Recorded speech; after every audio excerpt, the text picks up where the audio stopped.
തിരുമേനി കല്യാണിയും സീതാമ്മയും ഞാൻ തിരുമേനിയുടെ കയ്യിൽ ഏൽപ്പിച്ചിട്ടാ പോകുന്നത്. അപ്പോ ഗിരി പോവുകയാണോ? അതെ തിരുമേനി, പോണം. അവിടെ എന്നെയും കാത്ത് ഇതുപോലെ 4-5 പേരുണ്ട്. ഓ, എന്നാ ആയിക്കോട്ടെ. ഇവരെ കുറിച്ച് ഓർത്ത് ഗിരിക്ക് ഒരു പേടിയും വേണ്ട, ധൈര്യമായി പൊയ്ക്കോളൂ. ശരി തിരുമേനി. ശരി. അപ്പോ ഞാൻ ഇറങ്ങാം. ഏട്ടാ ഏട്ടാ, ഒരുപാട് നന്ദിയുണ്ട്.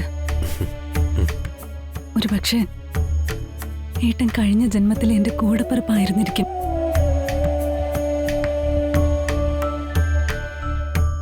അല്ലെങ്കിൽ ഇത്രത്തോളം ഒരു അടുപ്പം തോന്നില്ലായിരുന്നല്ലോ. കല്യാണി, ഒരാൾക്ക് മറ്റൊരാളെ കൂടപ്പിറപ്പാക്കാൻ കൂടെ ജനിക്കണമെന്നൊന്നുമില്ല. നീയും എന്റെ പെങ്ങള് തന്നെ. മോളുടെ നമ്പർ എന്റെ കയ്യിലുണ്ടല്ലോ. ഞാൻ വിളിച്ചോളാം.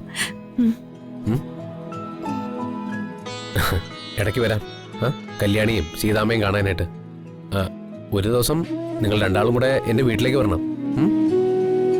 എന്റെ പെങ്ങന്മാരെയും കണ്ട് ഒരു ദിവസം താമസിച്ചിട്ടൊക്കെ പോവാം.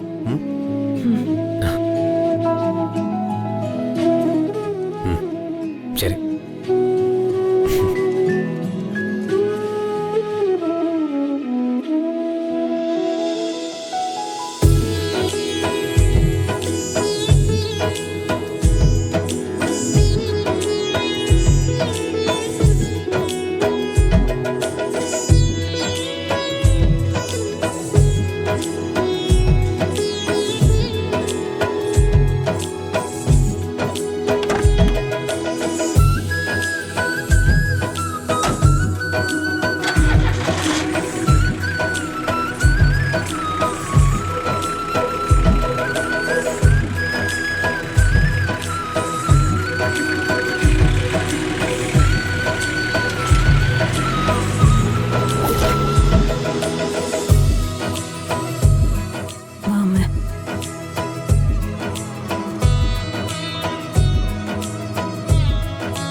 പറു.